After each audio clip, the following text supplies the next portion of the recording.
ದಿನಾಂಕ 22/12/2025 ಪ್ರಾರ್ಥ ಮುರಳಿ ಬಾಪ್ ದಾದ ಮಧುಬನ. ಮಧುರ ಮಕ್ಕಳೇ, ತಂದೆಯು ಯಾರಾಗಿದ್ದಾರೆ, ಹೇಗಿದ್ದಾರೆ ಅವರನ್ನು ಅದೇ ರೀತಿ ಯಥಾರ್ಥವಾಗಿ ಅರಿತುಕೊಂಡು ನೆನಪು ಮಾಡಿ ಇದಕ್ಕಾಗಿ ತಮ್ಮ ಬುದ್ಧಿಯನ್ನು ವಿಶಾಲ ಮಾಡಿಕೊಳ್ಳಿ. ಪ್ರಶ್ನೆ: ತಂದೆಗೆ ಬಡವರ ಬಂಧು ಎಂದು ಏಕೆ ಹೇಳಲಾಗಿದೆ? ಉತ್ತರ: ಏಕೆಂದರೆ ಈ ಸಮಯದಲ್ಲಿ ಇಡೀ ಪ್ರಪಂಚವು ದಲಿತ ಅರ್ಥಾತ್ ದುಃಖಿಯಾಗಿ ಬಿಟ್ಟಿದೆ. ಆದ್ದರಿಂದ ಎಲ್ಲರನ್ನೂ ದುಃಖದಿಂದ ಬಿಡಿಸಲು ತಂದೆಯು ಬಂದಿದ್ದಾರೆ. ಬಾಕಿ ಯಾರ ಮೇಲೂ ದಯೆ ಬಂದು ವಸ್ತ್ರಗಳನ್ನು ಕೊಡುವುದು, ಹಣ ಇತ್ಯಾದಿಗಳನ್ನು ಕೊಟ್ಟು ಬಿಡುವುದು ಚಮತ್ಕಾರದ ಮಾತೇನಲ್ಲ. ಇದರಿಂದ ಯಾರು ಸಾಹುಕಾರರಾಗಿ ಬಿಡುವುದಿಲ್ಲ. ನಾನು ಕಾಡು ಜನರಿಗೆ ಹಣವನ್ನು ಕೊಟ್ಟು ಬಡವರ ಬಂಧು ಎಂದು ಕರೆಸಿಕೊಳ್ಳುತ್ತೇನೆ ಎಂದಲ್ಲ. ನಾನು ಬಡವರು ಅರ್ಥಾತ್ ಪತಿತರಿಗೆ ಯಾರಲ್ಲಿ ಜ್ಞಾನವಿಲ್ಲವೋ ಅವರಿಗೆ ಜ್ಞಾನವನ್ನು ಕೊಟ್ಟು ಪಾವನರನ್ನಾಗಿ ಮಾಡುತ್ತೇನೆ. ಗೀತೆ: ಪ್ರಪಂಚವನ್ನು ಮರೆಯಲು ಇದೇ ಸಮಯವಾಗಿದೆ. ಓಂ ಶಾಂತಿ. ಮಧುರಾತಿ ಮಧುರ ಮಕ್ಕಳು, ಗೀತೆಯನ್ನು ಕೇಳಿದ್ದೀರಿ. ಮಕ್ಕಳಿಗೆ ತಿಳಿದಿದೆ, ಗೀತೆಗಳನ್ನು ಪ್ರಪಂಚದ ಮನುಷ್ಯರು ಆಡಿದ್ದಾರೆ. ಶಬ್ದಗಳು ಬಹಳ ಚೆನ್ನಾಗಿವೆ. ಈ ಹಳೆಯ ಪ್ರಪಂಚವನ್ನು ಮರೆಯಬೇಕಾಗಿದೆ. ಮೊದಲು ಹೀಗೆ ತಿಳಿದುಕೊಳ್ಳುತ್ತಿರಲಿಲ್ಲ. ಈಗ ಹೊಸ ಪ್ರಪಂಚದಲ್ಲಿ ಹೋಗಬೇಕಾಗಿದೆ. ಆದ್ದರಿಂದ ಅವಶ್ಯವಾಗಿ ಹಳೆಯ ಪ್ರಪಂಚವನ್ನು ಮರೆಯಬೇಕಾಗುವುದು ಎಂಬ ಮಾತು ಕಲಿಯುಗಿ ಮನುಷ್ಯರಿಗೂ ಸಹ ಅರ್ಥವಾಗುವುದಿಲ್ಲ. ಕೇವಲ ಹಳೆಯ ಪ್ರಪಂಚವನ್ನು ಬಿಡಬೇಕಾಗಿದೆ ಎಂಬುದನ್ನಷ್ಟೇ ತಿಳಿದುಕೊಳ್ಳುತ್ತಾರೆ. ಆದರೆ ಇನ್ನು ಈ ಪ್ರಪಂಚದಲ್ಲಿ ಬಹಳಷ್ಟು ವರ್ಷಗಳು ಉಳಿದಿವೆ ಎಂದು ತಿಳಿದುಕೊಳ್ಳುತ್ತಾರೆ. ಹೊಸದರಿಂದ ಹಳೆಯದಾಗುವುದು ಎಂಬುದು ಅವರಿಗೆ ತಿಳಿದಿದೆ. ಆದರೆ ಸೃಷ್ಟಿಯ ಕಾಲಾವಧಿಯನ್ನು ಬಹಳ ಉದ್ದವಾಗಿ ಬರೆದಿರುವ ಕಾರಣ ಮರೆತು ಹೋಗಿದ್ದಾರೆ. ಈಗ ಹೊಸ ಪ್ರಪಂಚವು ಸ್ಥಾಪನೆಯಾಗುತ್ತದೆ. ಆದ್ದರಿಂದ ಹಳೆಯ ಪ್ರಪಂಚವನ್ನು ಮರೆಯಬೇಕಾಗಿದೆ ಎಂದು ನಿಮಗೆ ಈಗ ಸ್ಮೃತಿ ತರಿಸಲಾಗುತ್ತಿದೆ. ಮರೆಯುವುದರಿಂದ ಏನಾಗುವುದು? ನಾವು ಈ ಶರೀರವನ್ನು ಬಿಟ್ಟು ಹೊಸ ಪ್ರಪಂಚದಲ್ಲಿ ಹೋಗುತ್ತೇವೆ. ಆದರೆ ಅಜ್ಞಾನ ಕಾಲದಲ್ಲಿ ಇಂತಹ ಮಾತುಗಳ ಅರ್ಥದ ಮೇಲೆ ಯಾರಿಗೂ ಗಮನ ಹರಿಯುವುದಿಲ್ಲ. ತಂದೆಯು ಯಾವ ಪ್ರಕಾರವಾಗಿ ತಿಳಿಸುತ್ತಾರೆಯೋ ಅದೇ ರೀತಿಯಲ್ಲಿ ಯಾರೂ ತಿಳಿಸುವವರಿಲ್ಲ. ನೀವು ಇದರ ಅರ್ಥವನ್ನು ತಿಳಿದುಕೊಳ್ಳಬಹುದು. ಇದು ಸಹ ಮಕ್ಕಳಿಗೆ ತಿಳಿದಿದೆ. ಮಕ್ಕಳು ಬಹಳ ಸಾಧಾರಣವಾಗಿದ್ದಾರೆ. ಅನನ್ಯ ಒಳ್ಳೊಳ್ಳೆಯ ಮಕ್ಕಳೂ ಸಹ ಪೂರ್ಣ ರೀತಿಯಿಂದ ಅರಿತುಕೊಳ್ಳುವುದಿಲ್ಲ. ಇವರಲ್ಲಿ ಶಿವ ತಂದೆಯೂ ಬರುತ್ತಾರೆ ಎಂಬುದನ್ನೇ ಮರೆತು ಬಿಡುತ್ತಾರೆ. ಯಾವುದೇ ಆದೇಶ ನೀಡಿದರೆ ಇದು ಶಿವ ತಂದೆಯ ಆದೇಶವೆಂಬುದನ್ನು ತಿಳಿದುಕೊಳ್ಳುವುದಿಲ್ಲ. ಶಿವ ತಂದೆಯನ್ನು ಇಡೀ ದಿನ ಮರೆತು ಹೋಗುತ್ತಾರೆ. ಪೂರ್ಣ ರೀತಿಯಲ್ಲಿ ಅರಿತುಕೊಳ್ಳದ ಕಾರಣ ಆ ಕೆಲಸವನ್ನು ಮಾಡುವುದಿಲ್ಲ. ಮಾಯೆಯು ನೆನಪು ಮಾಡಲು ಬಿಡುವುದಿಲ್ಲ. ಆ ಸ್ಥಿರವಾದ ನೆನಪು ನಿಲ್ಲುವುದೇ ಇಲ್ಲ. ಪರಿಶ್ರಮ ಪಡುತ್ತಾ ಅಂತಿಮದಲ್ಲಿ ಕೊನೆಗೂ ಆ ಸ್ಥಿತಿಯು ಅವಶ್ಯವಾಗಿ ಆಗುವುದು. ಈ ಸಮಯದಲ್ಲಿಯೇ ಕರ್ಮಾತೀತ ಸ್ಥಿತಿಯನ್ನು ಪಡೆಯುವವರು ಯಾರೂ ಇಲ್ಲ. ತಂದೆಯು ಯಾರಾಗಿದ್ದಾರೆ, ಹೇಗಿದ್ದಾರೆ ಎಂಬುದನ್ನು ಅರಿತುಕೊಳ್ಳಲು ವಿಶಾಲ ಬುದ್ಧಿಯು ಬೇಕು. ಬಾಪ್ ದಾದ ಬೆಚ್ಚನೆಯ ವಸ್ತ್ರಗಳನ್ನು ಧರಿಸುತ್ತಾರೆಯೇ ಎಂದು ನಿಮ್ಮೊಂದಿಗೆ ಕೆಲವರು ಕೇಳುತ್ತಾರೆ. ಹೌದು, ಇಬ್ಬರಿಗೂ ಇವೆ ಎಂದು ಮಕ್ಕಳು ಹೇಳುತ್ತಾರೆ. ಆದರೆ ಶಿವ ತಂದೆಯು ಹೇಳುತ್ತಾರೆ, ಬೆಚ್ಚನೆಯ ವಸ್ತ್ರಗಳನ್ನು ನಾನೇಕೆ ಧರಿಸಲಿ? ನನಗೇನು ಚಳಿಯಾಗುವುದೇ? ಯಾರಲ್ಲಿ ನಾನು ಪ್ರವೇಶ ಮಾಡಿದ್ದೇನೆಯೋ ಅವರಿಗೆ ಚಳಿಯಾಗುವುದು. ನನಗೆ ಹಸಿವಾಗಲಿ ಬಾಯಾರಿಕೆಯಾಗಲಿ ಏನೂ ಇಲ್ಲ. ನಾನು ನಿರ್ಲೇಪವಾಗಿದ್ದೇನೆ. ಸೇವೆ ಮಾಡುತ್ತಿದ್ದರೂ ಇವೆಲ್ಲ ಮಾತುಗಳಿಂದ ಭಿನ್ನನಾಗಿದ್ದೇನೆ. ನಾನು ತಿನ್ನುವುದಾಗಲಿ ಕುಡಿಯುವುದಾಗಲಿ ಇಲ್ಲ. ಹೇಗೆ ಒಬ್ಬ ಸಾಧುವೂ ಸಹ ನಾನು ಏನನ್ನು ತಿನ್ನುವುದಿಲ್ಲ ಕುಡಿಯುವುದಿಲ್ಲವೆಂದು ಹೇಳುತ್ತಿದ್ದರು. ಅವರಾದರೆ ಕೃತಕ ವೇಷವನ್ನು ಧಾರಣೆ ಮಾಡಿದ್ದಾರೆ. ಅನೇಕರು ದೇವತೆಗಳ ಹೆಸರನ್ನು ಇಟ್ಟುಕೊಂಡಿದ್ದಾರೆ. ಮತ್ಯಾವುದೇ ಧರ್ಮದಲ್ಲಿ ದೇವತೆಗಳಾಗುವುದಿಲ್ಲ. ಇಲ್ಲಿ ಎಷ್ಟೊಂದು ಮಂದಿರಗಳಿವೆ. ಹೊರಗಡೆಯಂತೂ ಒಬ್ಬ ಶಿವ ತಂದೆಯನ್ನೇ ಒಪ್ಪುತ್ತಾರೆ. ಬುದ್ಧಿಯು ಸಹ ಹೇಳುತ್ತದೆ, ತಂದೆಯು ಒಬ್ಬರೇ ಆಗಿರುವರು. ತಂದೆಯಿಂದ ಆಸ್ತಿಯೂ ಸಿಗುತ್ತದೆ. ಯಾವಾಗ ನಾವು ಸುಖಧಾಮಕ್ಕೆ ಹೋಗುತ್ತೇವೆಯೋ ಆಗ ಉಳಿದೆಲ್ಲರೂ ಶಾಂತಿಧಾಮದಲ್ಲಿರುತ್ತಾರೆ. ನಿಮ್ಮಲ್ಲಿಯೂ ಸಹ ಈ ತಿಳುವಳಿಕೆಯು ನಂಬರ್ ವಾರ್ ಇದೆ. ಒಂದು ವೇಳೆ ಜ್ಞಾನದ ವಿಚಾರಗಳಲ್ಲಿ ಇರುವುದೇ ಆದರೆ ಅವರ ಮಾತುಗಳು ಸಹ ಜ್ಞಾನಯುಕ್ತವಾಗಿರುತ್ತವೆ. ತಂದೆಯ ಮೂಲಕ ನೀವು ರೂಪಬಸಂತರಾಗುತ್ತಿದ್ದೀರಿ. ನೀವು ರೂಪವೂ ಆಗಿದ್ದೀರಿ ಮತ್ತು ಬಸಂತರೂ ಆಗಿದ್ದೀರಿ. ಪ್ರಪಂಚದಲ್ಲಿ ನಾವು ರೂಪಬಸಂತರಾಗುತ್ತಿದ್ದೇವೆ ಎಂಬ ಮಾತನ್ನು ಮತ್ಯಾರೂ ಹೇಳಲು ಸಾಧ್ಯವಿಲ್ಲ. ನೀವೀಗ ಓದುತ್ತಿದ್ದೀರಿ. ಅಂತಿಮ ಸಮಯದೊಳಗೆ ನಂಬರ್ ವಾರ್ ಪುರುಷಾರ್ಥದನುಸಾರ ಖಂಡಿತ ಓದುವಿರಿ. ಶಿವ ತಂದೆಯು ನಾವಾತ್ಮಗಳ ತಂದೆಯಲ್ಲವೇ? ಇದು ಸಹ ಹೃದಯಪೂರ್ವಕವಾಗಿ ಹೇಳುತ್ತೀರಲ್ಲವೇ? ಭಕ್ತಿ ಮಾರ್ಗದಲ್ಲಿ ಹೃದಯಕ್ಕೆ ನಾಟುವುದಿಲ್ಲ. ಆದರೆ ಇಲ್ಲಿ ತಂದೆಯು ನಮ್ಮವರೆಂದು ಹೃದಯಕ್ಕೆ ನಾಟುತ್ತದೆ. ನೀವಿಲ್ಲಿ ಸನ್ಮುಖದಲ್ಲಿ ಕುಳಿತಿದ್ದೀರಿ. ನಿಮಗೆ ತಿಳಿದಿದೆ, ತಂದೆಯು ಪುನಃ ಇದೇ ಸಮಯದಲ್ಲಿ ಬರುತ್ತಾರೆ. ಮತ್ಯಾವುದೇ ಸಮಯದಲ್ಲಿ ತಂದೆಯು ಬರುವ ಅವಶ್ಯಕತೆಯೇ ಇಲ್ಲ. ಸತ್ಯಯುಗದಿಂದ ಹಿಡಿದು ತ್ರೇತಾದವರೆಗೆ ಬರುವುದೇ ಇಲ್ಲ ಮತ್ತು ದ್ವಾಪರದಿಂದ ಕಲಿಯುಗದವರೆಗೂ ಸಹ ಅವರು ಬರುವುದೇ ಇಲ್ಲ. ಕಲ್ಪದ ಸಂಗಮ ಯುಗದಲ್ಲಿಯೇ ಬರುತ್ತಾರೆ. ತಂದೆಯು ಬಡವರ ಬಂಧುವಾಗಿದ್ದಾರೆ.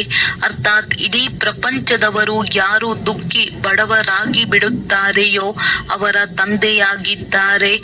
ಅವರ ಹೃದಯದಲ್ಲಿ ಏನಿರಬಹುದು? ನಾನು ಬಡವರ ಬಂಧುವಾಗಿದ್ದೇನೆ. ಎಲ್ಲರ ದುಃಖ ಅಥವಾ ಬಡತನವು ಕಳೆಯಲಿ.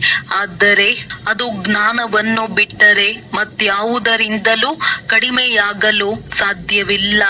ವಸ್ತ್ರ ಇತ್ಯಾದಿಗಳನ್ನು ಕೊಡುವುದರಿಂದ ಯಾರೂ ಸಾಹುಕಾರರಾಗಿ ಬಿಡುವುದಿಲ್ಲ. ಬಲೆ ಬಡವರನ್ನು ನೋಡಿದಾಗ ಇವರಿಗೆ ವಸ್ತ್ರಗಳನ್ನು ಕೊಡೋಣವೆಂದು ಮನಸ್ಸಾಗಬಹುದು. ಏಕೆಂದರೆ ನಾನು ಬಡವರ ಬಂಧುವಾಗಿದ್ದೇನೆ ಎಂಬುದು ನೆನಪಿರುತ್ತದೆ ಎಲ್ಲವೇ? ಜೊತೆಗೆ ನಾನು ಕೇವಲ ಈ ಕಾಡು ಜನರಿಗಾಗಿ ಬಡವರ ಬಂಧುವಲ್ಲ. ಯಾರು ಸಂಪೂರ್ಣ ಪತಿತರಾಗಿದ್ದಾರೆಯೋ ಅವರಿಗೆ ನಾನು ಬಡವರ ಬಂಧುವಾಗಿದ್ದೇನೆ. ಅಂದರೆ ಅವರನ್ನು ಪಾವನರನ್ನಾಗಿ ಮಾಡುತ್ತೇನೆ. ನಾನು ಪತಿತ ಪಾವನನಾಗಿದ್ದೇನೆ. ಆದ್ದರಿಂದ ನಾನು ಬಡವರ ಬಂಧುವಾಗಿದ್ದೇನೆಂದು ವಿಚಾರ ನಡೆಯುತ್ತದೆ. ಆದರೆ ಹಣ ಇತ್ಯಾದಿಗಳನ್ನು ಹೇಗೆ ಕೊಡಲಿ? ಹಣ ಕೊಡುವವರಂತೂ ಪ್ರಪಂಚದಲ್ಲಿ ಅನೇಕರಿದ್ದಾರೆ. ಬಹಳಷ್ಟು ಹಣವನ್ನು ತೆಗೆದು ಅದನ್ನು ಅನಾಥಾಶ್ರಮಗಳಿಗೆ ಕಳುಹಿಸುತ್ತಾರೆ. ಏಕೆಂದರೆ ಅನಾಥರಿರುತ್ತಾರೆ. ಅರ್ಥಾತ್ ಅವರಿಗೆ ಯಾರೂ ಗತಿಯಿಲ್ಲ ಎಂಬುದು ತಿಳಿದಿರುತ್ತದೆ. ಅನಾಥರೆಂದರೆ ಬಡವರು. ನಿಮಗೂ ಸಹ ನಾಥನಿರಲಿಲ್ಲ. ಅರ್ಥಾತ್ ತಂದೆಯೂ ಇರಲಿಲ್ಲ. ನೀವು ಬಡವರಾಗಿದ್ದೀರಿ. ಈ ಜ್ಞಾನವಿರಲಿಲ್ಲ. ಯಾರು ರೂಪಬಸಂತರಲ್ಲವೋ ಆತ್ಮ ಸ್ಮೃತಿಯಲ್ಲಿದ್ದು ಜ್ಞಾನದ ಮಳೆ ಸುರಿಸುವವರು ಅವರು ಬಡವರು, ಅನಾಥರಾಗಿದ್ದಾರೆ. ಯಾರು ರೂಪಬಸಂತರಾಗಿದ್ದಾರೆಯೋ ಅವರಿಗೆ ಸನಾತರೆಂದು ಹೇಳಲಾಗುತ್ತದೆ. ಸಾಹುಕಾರರಿಗೆ ಸನಾತರೆಂತಲೂ ಬಡವರಿಗೆ ಅನಾಥರೆಂತಲೂ ಹೇಳಲಾಗುವುದು. ನಿಮ್ಮ ಬುದ್ಧಿಯೆಲ್ಲಿದೆ? ಎಲ್ಲರೂ ಬಡವರಾಗಿದ್ದಾರೆ, ಅವರಿಗೆ ಏನಾದರೂ ಕೊಡಬೇಕಾಗಿದೆ. ತಂದೆಯು ಬಡವರ ಬಂಧುವಾಗಿದ್ದಾರೆ, ಆದ್ದರಿಂದ ಹೇಳುತ್ತಾರೆ, ಯಾವುದಾದರೊಂದು ಇಂತಹ ವಸ್ತುವನ್ನು ಕೊಡಬೇಕು, ಅದರಿಂದ ಸದಾ ಕಾಲಕ್ಕಾಗಿ ಸಾಹುಕಾರರಾಗಿ ಬಿಡಬೇಕು. ಬಾಕಿ ಈ ವಸ್ತ್ರ ಇತ್ಯಾದಿಗಳನ್ನು ಕೊಡುವುದು ಸಾಮಾನ್ಯ ಮಾತಾಗಿದೆ. ಅದರಲ್ಲೂ ನಾವೇಕೆ ಬೀಳಬೇಕು? ನಾವಂತೂ ಅವರನ್ನು ಅನಾಥರಿಂದ ಸನಾತರನ್ನಾಗಿ ಮಾಡಬೇಕು. ಬಲೆ ಯಾರೆಷ್ಟಾದರೂ ಪದಮಾಪತಿಯಾಗಿರಬಹುದು, ಆದರೆ ಅದೆಲ್ಲವೂ ಅಲ್ಪ ಕಾಲಕ್ಕಾಗಿ ಇದೆ. ಈ ಪ್ರಪಂಚವೇ ಅನಾಥರ ಪ್ರಪಂಚವಾಗಿದೆ. ಬಲೆ ಧನವಂತರಿದ್ದಾರೆ, ಅದು ಅಲ್ಪ ಕಾಲಕ್ಕಾಗಿ. ಸತ್ಯಯುಗದಲ್ಲಿ ಸದಾ ಸನಾತರಾಗಿರುತ್ತಾರೆ. ಅಲ್ಲಿ ಹೀಗೆ ಕರ್ಮವು ಕುಟುಕುವುದಿಲ್ಲ. ಇಲ್ಲಿ ಎಷ್ಟೊಂದು ಬಡವರಿದ್ದಾರೆ. ಯಾರಿಗೆ ಹಣವಿದೆಯೋ ಅವರಿಗಂತೂ ನಾವು ಸ್ವರ್ಗದಲ್ಲಿದ್ದೇವೆಂದು ತಮ್ಮ ನಶೆ ಏರಿರುತ್ತದೆ. ಆದರೆ ಇಲ್ಲ, ಇದನ್ನು ನೀವು ತಿಳಿದುಕೊಂಡಿದ್ದೀರಿ. ಈ ಸಮಯದಲ್ಲಿ ಮನುಷ್ಯರ್ಯಾರೂ ಸನಾತರಿಲ್ಲ, ಎಲ್ಲರೂ ಅನಾಥರಾಗಿದ್ದಾರೆ. ಇಲ್ಲಿನ ಹಣ ಇತ್ಯಾದಿಗಳೆಲ್ಲವೂ ಮಣ್ಣು ಪಾಲಾಗಲಿದೆ. ನಮ್ಮ ಬಳಿ ಇಷ್ಟು ಹಣವಿದೆ, ಅದನ್ನು ನಮ್ಮ ಮಕ್ಕಳು ಮೊಮ್ಮಕ್ಕಳು ತಿನ್ನುತ್ತಾ ಇರುತ್ತಾರೆ. ಪರಂಪರೆಯವರೆಗೆ ನಡೆಯುತ್ತದೆ ಎಂದು ಮನುಷ್ಯರು ತಿಳಿಯುತ್ತಾರೆ, ಆದರೆ ಇದು ನಡೆಯುವುದಿಲ್ಲ. ಇದೆಲ್ಲವೂ ವಿನಾಶವಾಗಿ ಬಿಡುವುದು. ಆದ್ದರಿಂದ ನಿಮಗೆ ಈ ಇಡೀ ಹಳೆಯ ಪ್ರಪಂಚದೊಂದಿಗೆ ವೈರಾಗ್ಯವಿದೆ. ನೀವು ತಿಳಿದುಕೊಂಡಿದ್ದೀರಿ, ಹೊಸ ಪ್ರಪಂಚಕ್ಕೆ ಸ್ವರ್ಗವೆಂದು, ಹಳೆಯ ಪ್ರಪಂಚಕ್ಕೆ ನರಕವೆಂದು ಹೇಳಲಾಗುತ್ತದೆ. ತಂದೆಯು ನಮ್ಮನ್ನು ಹೊಸ ಪ್ರಪಂಚಕ್ಕಾಗಿ ಸಾಹುಕಾರರನ್ನಾಗಿ ಮಾಡುತ್ತಿದ್ದಾರೆ. ಈ ಹಳೆಯ ಪ್ರಪಂಚವು ಸಮಾಪ್ತಿಯಾಗಲಿದೆ. ತಂದೆಯು ಎಷ್ಟು ಸಾಹುಕಾರರನ್ನಾಗಿ ಮಾಡುತ್ತಾರೆ. ಈ ಲಕ್ಷ್ಮೀ ನಾರಾಯಣರು ಹೇಗೆ ಸಾಹುಕಾರರಾದರು? ಯಾವುದೇ ಸಾಹುಕಾರನಿಂದ ಆಸ್ತಿಯು ಸಿಕ್ಕಿತೆ ಅಥವಾ ಯುದ್ಧ ಮಾಡಿದರೆ ಹೇಗೆ ಅನ್ಯರು ರಾಜ್ಯ ಸಿಂಹಾಸನವನ್ನು ಪಡೆಯುತ್ತಾರೆಯೋ ಹಾಗೆಯೇ ಇವರು ರಾಜ್ಯ ಸಿಂಹಾಸನವನ್ನು ಪಡೆದರೆ ಅಥವಾ ಕರ್ಮಗಳನುಸಾರ ಈ ಧನವು ಸಿಕ್ಕಿತೆ. ತಂದೆಯ ಕರ್ಮ ಕಲಿಸುವ ವಿಧಿಯು ಬಹಳವೇ ಭಿನ್ನವಾಗಿದೆ. ಕರ್ಮ ಅಕರ್ಮ ವಿಕರ್ಮದ ಶಬ್ದವೂ ಸಹ ಸ್ಪಷ್ಟವಾಗಿದೆ ಎಲ್ಲವೇ. ಶಾಸ್ತ್ರಗಳಲ್ಲಿ ಕೆಲವು ಶಬ್ದಗಳಿವೆ. ಹಿಟ್ಟಿನಲ್ಲಿ ಉಪ್ಪಿನಷ್ಟು ಉಳಿದುಕೊಳ್ಳುತ್ತಾರೆ. ಇಷ್ಟು ಕೋಟ್ಯಾಂತರ ಮನುಷ್ಯರೆಲ್ಲಿ? ಇವರಲ್ಲಿ ಕೇವಲ 9 ಲಕ್ಷ ಮಾತ್ರವೇ ಉಳಿಯುತ್ತಾರೆ ಅಂದಾಗ ಕಾಲು ಭಾಗವೂ ಆಗಲಿಲ್ಲ. ಇದಕ್ಕೆ ಹಿಟ್ಟಿನಲ್ಲಿ ಉಪ್ಪಿನಷ್ಟು ಎಂದು ಹೇಳಲಾಗುತ್ತದೆ. ಪ್ರಪಂಚವೆಲ್ಲವೂ ವಿನಾಶವಾಗಿ ಬಿಡುತ್ತದೆ. ಸಂಗಮ ಯುಗದಲ್ಲಿ ಬಹಳ ಕೆಲವರೇ ಇರುತ್ತಾರೆ. ಕೆಲವರು ಮೊದಲೇ ಶರೀರವನ್ನು ಬಿಟ್ಟು ಹೋಗುತ್ತಾರೆ. ಅವರು ಮತ್ತೆ ಆಹ್ವಾನ ಮಾಡುತ್ತಾರೆ. ಹೇಗೆ ಮೊಘಲರ ಕನ್ಯೆ ಇದ್ದರು, ಬಹಳ ಒಳ್ಳೆಯವರಾಗಿದ್ದರು.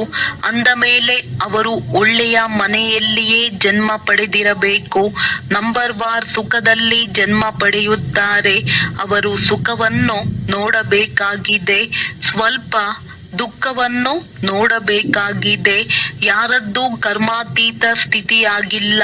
ಬಹಳ ಸುಖಿ ಮನೆಯಲ್ಲಿ ಹೋಗಿ ಜನ್ಮ ಪಡೆಯುತ್ತಾರೆ.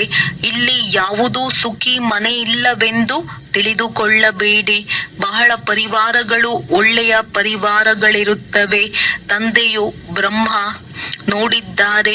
ಒಂದೇ ಮನೆಯಲ್ಲಿ ಸೊಸೆಯಂದಿರು ಪರಸ್ಪರ ಶಾಂತಿಯಲ್ಲಿ ಅನ್ಯೋನ್ಯವಾಗಿ ಇರುತ್ತಾರೆ. ಎಲ್ಲರೂ ಜೊತೆಯಲ್ಲಿ ಭಕ್ತಿ ಮಾಡುತ್ತಾರೆ, ಗೀತೆಯನ್ನು ಓದುತ್ತಾರೆ. ತಂದೆಯು ಅವರೊಂದಿಗೆ ಕೇಳಿದರು, ಇಷ್ಟೊಂದು ಮಂದಿ ಒಟ್ಟಿಗೆ ಇರುತ್ತೀರಿ, ನಿಮ್ಮಲ್ಲಿ ಜಗಳವಾಗುವುದಿಲ್ಲವೇ? ಅವರು ಹೇಳಿದರು, ಇಲ್ಲ, ನಮ್ಮ ಬಳಿಯಂತೂ ಸ್ವರ್ಗವಿದೆ, ನಾವೆಲ್ಲರೂ ಒಟ್ಟಿಗೆ ಇರುತ್ತೇವೆ ಎಂದು ಜಗಳ ಕಲಹವಾಗುವುದಿಲ್ಲ, ಶಾಂತಿಯಲ್ಲಿರುತ್ತೇವೆ. ಇಲ್ಲಂತೂ ಸ್ವರ್ಗದಂತಿದೆ ಎಂದು ಮನುಷ್ಯರು ಹೇಳುತ್ತಾರೆ. ಅಂದ ಮೇಲೆ ಅವಶ್ಯವಾಗಿ ಸ್ವರ್ಗವು ಇದ್ದು ಹೋಗಿದೆ. ಆದ್ದರಿಂದಲೇ ಇಲ್ಲಿ ಹೇಗೆ ಸ್ವರ್ಗದಂತಿದೆ ಎಂಬ ಶಬ್ದವು ಮನುಷ್ಯರ ಬಾಯಿಯಿಂದ ಬರುತ್ತದೆ ಎಲ್ಲವೇ. ಆದರೆ ಇಲ್ಲಂತೂ ಅನೇಕರ ಸ್ವಭಾವವು ಸ್ವರ್ಗವಾಸಿಗಳಾಗುವಂತೆ ಕಾಣುವುದಿಲ್ಲ. ದಾಸದಾಸಿಯರು ಆಗಬೇಕಲ್ಲವೇ ಈ ರಾಜಧಾನಿಯು ಸ್ಥಾಪನೆಯಾಗುತ್ತದೆ. ಬಾಕಿ ಯಾರು ಬ್ರಾಹ್ಮಣರಾಗುವರೋ ಅವರು ದೈವಿ ಮನೆತನದಲ್ಲಿ ಬರುವವರಾಗಿದ್ದಾರೆ. ಆದರೆ ನಂಬರ್ ವಾರ್ ಇದ್ದಾರೆ. ಕೆಲವರು ಬಹಳ ಮಧುರರಾಗಿರುತ್ತಾರೆ, ಎಲ್ಲರಿಗೆ ಪ್ರೀತಿ ಕೊಡುತ್ತಿರುತ್ತಾರೆ ಎಂದು ಯಾರ ಪ್ರತಿಯೂ ಕೋಪಿಸಿಕೊಳ್ಳುವುದಿಲ್ಲ. ಕ್ರೋಧ ಮಾಡುವುದರಿಂದ ದುಃಖವಾಗುತ್ತದೆ. ಯಾರು ಮನಸ ವಾಚ ಕರ್ಮಣ ಅನ್ಯರಿಗೆ ದುಃಖವನ್ನೇ ಕೊಡುತ್ತಿರುವರೋ ಅವರಿಗೆ ದುಃಖಿ ಆತ್ಮಗಳೆಂದು ಕರೆಯಲಾಗುತ್ತದೆ. ಹೇಗೆ ಪುಣ್ಯಾತ್ಮ ಪಾಪಾತ್ಮನೆಂದು ಹೇಳುತ್ತಾರಲ್ಲವೇ, ಶರೀರದ ಹೆಸರನ್ನು ತೆಗೆದುಕೊಳ್ಳುವರೆ, ವಾಸ್ತವದಲ್ಲಿ ಪುಣ್ಯಾತ್ಮ ಪಾಪಾತ್ಮನು ಆತ್ಮವೇ ಆಗುತ್ತದೆ. ಎಲ್ಲ ಪಾಪಾತ್ಮರು ಒಂದೇ ರೀತಿಯಾಗಿರುವುದಿಲ್ಲ, ಹಾಗೆಯೇ ಪುಣ್ಯಾತ್ಮರೆಲ್ಲರೂ ಒಂದೇ ರೀತಿ ಇರುವುದಿಲ್ಲ. ನಂಬರ್ ವಾರ್ ಪುರುಷಾರ್ಥದನುಸಾರ ಇರುತ್ತಾರೆ. ವಿದ್ಯಾರ್ಥಿಗಳಿಗೆ ಸ್ವಯಂನ ಬಗ್ಗೆ ತಿಳಿಯುತ್ತದೆ ಎಲ್ಲವೇ. ನನ್ನ ನಡವಳಿಕೆ ಸ್ಥಿತಿ ಹೇಗಿದೆ, ನಾನು ಹೇಗೆ ನಡೆಯುತ್ತೇನೆ, ಎಲ್ಲರೊಂದಿಗೆ ಮಧುರವಾಗಿ ಮಾತನಾಡುತ್ತೇನೆಯೇ, ಯಾರಾದರೂ ಏನಾದರೂ ಹೇಳಿದರೆ ನಾನು ಉಲ್ಟಾ ಸುಲ್ಟಾ ಉತ್ತರವನ್ನಂತೂ ಕೊಡುವುದಿಲ್ಲವೇ. ಬಾಬಾ, ಮಕ್ಕಳ ಮೇಲೆ ಕೋಪ ಬಂದು ಬಿಡುತ್ತದೆ ಎಂದು ಕೆಲವರು ತಂದೆಗೆ ಹೇಳುತ್ತಾರೆ. ಅದಕ್ಕೆ ತಂದೆಯು ತಿಳಿಸುತ್ತಾರೆ, ಮಕ್ಕಳೇ, ಎಷ್ಟು ಸಾಧ್ಯವೋ ಅಷ್ಟು ಪ್ರೀತಿಯಿಂದ ಕೆಲಸ ತೆಗೆದುಕೊಳ್ಳಿ. ಚಿಕ್ಕ ಮಕ್ಕಳನ್ನು ಸುಧಾರಣೆ ಮಾಡಲು ಕಿವಿ ಹಿಡಿದುಕೊಳ್ಳುತ್ತಾರೆ. ಕೃಷ್ಣನನ್ನು ತೋರಿಸುತ್ತಾರಲ್ಲವೇ, ಅವನನ್ನು ಹಗ್ಗದಿಂದ ಕಟ್ಟಿ ಹಾಕಿದರು. ಇದು ಸಹ ಇಲ್ಲಿಯ ಮಾತಾಗಿದೆ. ಚಿಕ್ಕ ಮಕ್ಕಳು ಚಂಚಲವಾಗಿದ್ದರೆ ವೃಕ್ಷಕ್ಕೆ ಅಥವಾ ಮಂಚಕ್ಕೆ ಕಟ್ಟಿ ಹಾಕಿರಿ, ಆದರೆ ಪೆಟ್ಟು ಕೊಡಬೇಡಿ. ಇಲ್ಲವೆಂದರೆ ಅವರೂ ಸಹ ಅದನ್ನೇ ಕಲಿತು ಬಿಡುತ್ತಾರೆ. ಆದ್ದರಿಂದ ಅವರನ್ನು ಕಟ್ಟಿ ಹಾಕುವುದು ಸರಿಯಾಗಿದೆ. ಮಕ್ಕಳು ಸಹ ದೊಡ್ಡವರಾದ ಮೇಲೆ ತಂದೆ ತಾಯಿಯನ್ನು ಕಟ್ಟಿ ಹಾಕುತ್ತಾರೆಂದಲ್ಲ. ಇದು ಕೇವಲ ಮಕ್ಕಳಿಗೆ ಶಿಕ್ಷಣ ಕೊಡುವುದಾಗಿದೆ. ಬಹಳ ತೊಂದರೆ ಕೊಟ್ಟರೆ ಕಿವಿಯನ್ನು ಹಿಡಿದುಕೊಳ್ಳಿ. ಕೆಲವು ಮಕ್ಕಳು ಒಮ್ಮೆಲೆ ಉಸಿರು ಕಟ್ಟಿಸಿ ಬಿಡುತ್ತಾರೆ. ನಿರ್ಮೋಹಿಗಳು ಸಹ ಆಗಬೇಕಾಗಿದೆ. ಇದನ್ನಂತೂ ನೀವು ಮಕ್ಕಳು ತಿಳಿದುಕೊಂಡಿದ್ದೀರಿ. ನಾವು ಲಕ್ಷ್ಮೀ ನಾರಾಯಣರಾಗಬೇಕಾಗಿದೆ. ಗುರಿ ಧ್ಯೇಯವು ನಿಮ್ಮ ಸನ್ಮುಖದಲ್ಲಿದೆ. ಇದು ಎಷ್ಟು ಶ್ರೇಷ್ಠ ಗುರಿ ಧ್ಯೇಯವಾಗಿದೆ. ಓದಿಸುವವರೂ ಸಹ ಶ್ರೇಷ್ಠರಲ್ಲವೇ. ಸರ್ವಗುಣ ಸಂಪನ್ನ ಸೋಲಾಕಲ ಸಂಪೂರ್ಣ ಎಂದು ಎಷ್ಟೊಂದು ಶ್ರೀಕೃಷ್ಣನ ಮಹಿಮೆ ಮಾಡುತ್ತಾರೆ. ಆದರೆ ಈಗ ನೀವು ಮಕ್ಕಳು ತಿಳಿದುಕೊಂಡಿದ್ದೀರಿ, ನಾವಂತೂ ಆ ರೀತಿಯಾಗುತ್ತಿದ್ದೇವೆ. ಅಂತಹ ಶ್ರೇಷ್ಠರಾಗುವುದಕ್ಕಾಗಿಯೇ ನೀವು ಇಲ್ಲಿ ಬಂದಿದ್ದೀರಿ. ನಿಮ್ಮದ್ದು ಇದು ನರನಿಂದ ನಾರಾಯಣನಾಗುವ ಸತ್ಯನಾರಾಯಣನ ಕಥೆಯಾಗಿದೆ. ಅಮರಪುರಿಗೆ ಹೋಗುವ ಅಮರ ಕಥೆಯಾಗಿದೆ. ಆದರೆ ಈ ಮಾತುಗಳನ್ನು ಸನ್ಯಾಸಿ ಮೊದಲಾದವರು ತಿಳಿದುಕೊಳ್ಳುವುದಿಲ್ಲ. ಯಾವುದೇ ಮನುಷ್ಯ ಮಾತ್ರರಿಗೆ ಜ್ಞಾನಸಾಗರ ಅಥವಾ ಪತಿತ ಪಾವನನೆಂದು ಹೇಳುವುದಿಲ್ಲ. ಇಡೀ ಸೃಷ್ಟಿಯೇ ಪತಿತವಾಗಿದೆ. ಅಂದ ಮೇಲೆ ನಾವು ಪತಿತ ಪಾವನರೆಂದು ಯಾರಿಗೆ ಹೇಳುವುದು? ಇಲ್ಲಿ ಯಾರೊಬ್ಬರೂ ಪುಣ್ಯಾತ್ಮರಿಲ್ಲ. ಇದು ಪತಿತ ಪ್ರಪಂಚವಾಗಿದೆ. ಶ್ರೀಕೃಷ್ಣನು ಮೊಟ್ಟ ಮೊದಲಿಗನಾಗಿದ್ದಾನೆ. ಆದರೆ ಕೃಷ್ಣನಿಗೂ ಸಹ ಭಗವಂತನೆಂದು ಹೇಳಲು ಸಾಧ್ಯವಿಲ್ಲ. ಜನನ ಮರಣ ರಹಿತನು ಒಬ್ಬರೇ ನಿರಾಕಾರ ತಂದೆಯಾಗಿದ್ದಾರೆ. ಗಾಯನವೂ ಇದೆ. ಶಿವ ಪರಮಾತ್ಮಾಯೇ ನಮಃ. ಬ್ರಹ್ಮ ವಿಷ್ಣು ಶಂಕರನಿಗೆ ದೇವತೆಗಳೆಂದು ಹೇಳಿ ಮತ್ತೆ ಶಿವನಿಗೆ ಪರಮಾತ್ಮನೆಂದು ಹೇಳುತ್ತಾರೆ. ಅಂದ ಮೇಲೆ ಶಿವನು ಎಲ್ಲರಿಗಿಂತ ಹಿರಿಯರಾದರಲ್ಲವೇ? ಅವರು ಎಲ್ಲರ ತಂದೆಯಾಗಿದ್ದಾರೆ. ಆಸ್ತಿಯು ಅವರಿಂದಲೇ ಸಿಗಬೇಕಾಗಿದೆ. ಆದರೆ ಸರ್ವವ್ಯಾಪಿ ಎಂದು ಹೇಳಿದಾಗ ಅಲ್ಲಿ ಆಸ್ತಿ ಸಿಗುವುದಿಲ್ಲ. ತಂದೆಯು ಸ್ವರ್ಗದ ರಚಯಿತನಾಗಿದ್ದಾರೆಂದ ಮೇಲೆ ಅವಶ್ಯವಾಗಿ ಸ್ವರ್ಗದ ಆಸ್ತಿಯನ್ನೇ ಕೊಡುತ್ತಾರೆ. ಈ ಲಕ್ಷ್ಮೀನಾರಾಯಣರು ನಂಬರ್ 1 ಆಗಿದ್ದಾರೆ.